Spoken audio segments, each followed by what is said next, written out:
तो आज बात करेंगे नव पाषाण काल के बारे में। तो नव पाषाण काल को न्यू स्टोन एज भी कहा जाता है। इस काल का जो टाइम पीरियड स्टार्ट होते हैं ये 6000 बीसी से लेकर लगभग 3800 बीसी तक इसका टाइम पीरियड आता है। तो इस काल में सबसे पहले हम लोग देख लेते हैं टेक्निकी विकास। तो टेक्निकी विकास मानो इस काल से पहले पत्थर को पत्थर से तोड़कर हथियार बनाया जाता था। अब इस काल से नव पाषाण काल से मानव ने पत्थर को पत्थर से घिसकर चिकना चमकदार तेज धारदार छोटे बड़े हथियार बनाने लगे, जो बिल्कुल कृषि के मुआफिक बनने लगे थे, जो बिल्कुल कृषि के मुआफिक थे। और इस काल में पत्थर का बंसी भी बनाया गया था, यानी पत्थर का बंसी भी इस काल में बनाया गया था। तो प्लेइस्टोसीन एरा यानी बहुत ज्यादा ठंड थी। फिर जब 10,000 बीसी के बाद होलोसीन काल स्टार्ट हुआ तो जलवायु में चेंज होने लगे, बारिश की मात्रा कम हुई, आबहवा खुश्क हुए। तब मानव ने जाके कृषि करने के लिए सोचने लगा। तो मानव को कृषि करने की जरूरत क्यों पड़ी? तो इसका कारण मैं पहले बताया था पूरे पाषाण काल में, क्योंकि एक जगह स्थायी रूप से जब मानव रहता था, मानव रहने लगा, तो आसपास में जो पशु शिकार करके लाते थे या महिला जो पेड़ पौधे से फल फूल या शाक सब्जी जो लाती थी, तो उसका संख्या घट जाते थे। तो इसके कारण में दूसरे जगह जाके रहना पसंद करने लगा। तो इस काल से पहले मानव ने मध्य पाषाण काल में पशु पालना स्टार्ट कर दिया था। और इस काल से जब कृषि करना शुरू कर दिया तो मानव एक जगह धीरे धीरे स्थायी रूप से रहने लगा, बसने लगा। तो इसके बाद हम लोग देख लेते हैं कि मानव पशु और जमीन के अंदर एक संबंध, एक ताल्लुक बनने लगा। क्योंकि इससे पहले मानव पशु को शिकार करके लाते थे, पशु को शिकार करते थे। अब मानव पशु के पालने के साथ साथ पशु के द्वारा काम भी लेने लगे, और जो पेड़ पौधे से फल फूल या शाक सब्जी जो महिला लाती थी, अब कृषि करने लगे। तो कृषि करने के कारण या पशु पालने के कारण एक जगह स्थायी रूप से मानव रहने भी लगे। और कृषि करने के लिए जमीन को जोतना पड़ता है या फसल को ले आने में जो इस्तेमाल करने लगा। तो पशु, जमीन और मानव के अंदर एक ताल्लुक, एक संबंध बनने लगा। तो इसके बाद हम लोग देख लेते हैं कि सबसे पहले कृषि का प्रूफ कहाँ मिले हैं। तो सबसे पहले जो कृषि का प्रूफ मिलते हैं वो है फिलिस्तीन, इजराइल, सीरिया जो जगह है, यानी जेरूशलेम, इस जगह से फर्स्ट सबसे पहले कृषि का प्रूफ मिलता है।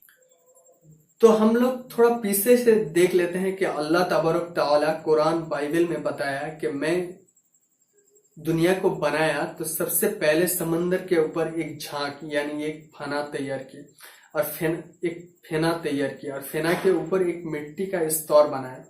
तो मिट्टी का स्तर आप लोग देख सकते हैं कि किसी समंदर या किसी नदी के किनारा में अगर फेना मिल जाए तो फेना में हाथ लगा के देखना कि उसके ऊपर एक मिट्टी का स्तर या मिट्टी या नमक जैसे कुछ मिलेगा आप लोग। तो उसके बाद हम लोग देखते हैं कि दुनिया, अल्लाह तबारक ताला उसके बाद पूरे दुनिया को बनाया। बनाने के बाद अल्लाह तबारक ताला कुरान में बताते हैं कि दुनिया कपने लगी थी। तो उसको ठहरने के लिए अल्लाह तबारक ताला कुरान में बताते हैं कि जमीन को मैं ठहरने के लिए पहाड़ को कील स्वरूप इस्तेमाल किया। यानी आप लोग देख सकते हैं कि किसी दीवार पर या किसी लकड़ी पर अगर कोई पिरेक या कील ठोकते हैं तो उसके पूरे के पूरे हिस्सा उसके अंदर ठोक देते हैं, थोड़ा सा हिस्सा दिखाई देता है।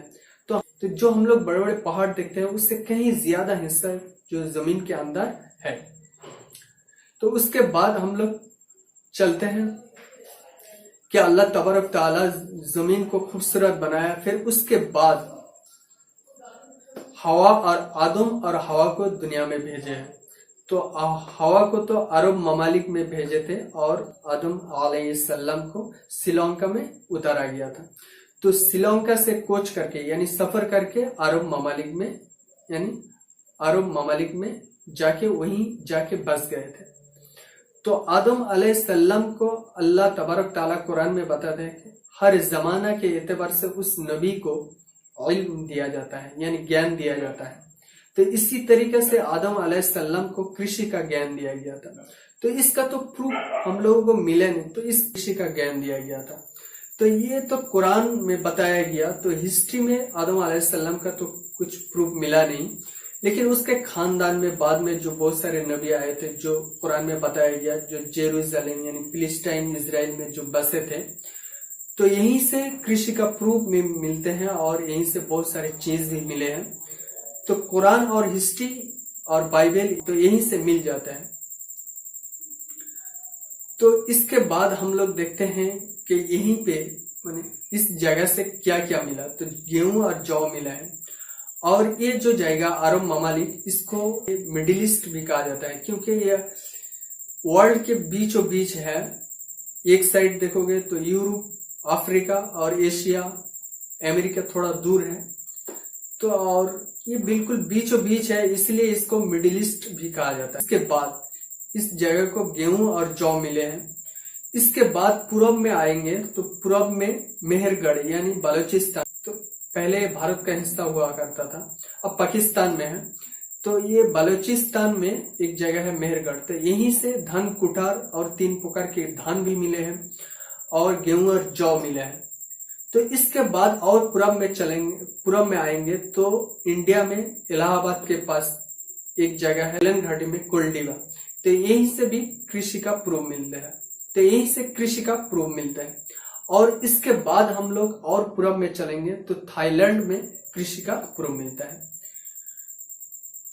तो इस काल में और बहुत सारे जगह से कृषि का प्रूफ मिले हैं, तो वो बाद में बताएंगे। तो इसके बाद हम लोग देख लेते हैं कि मध्य पाषाण काल से तो मानव पशु पालना तो स्टार्ट कर दिया था, लेकिन उसका चारा लाने के लिए जंगल जाना पड़ता था। अब तो कृषि स्टार्ट होने के बाद चारा भी उत्पादन होने लगे तो बागोर और आदमगढ़ से पशु पालने का प्रूफ मिलता है।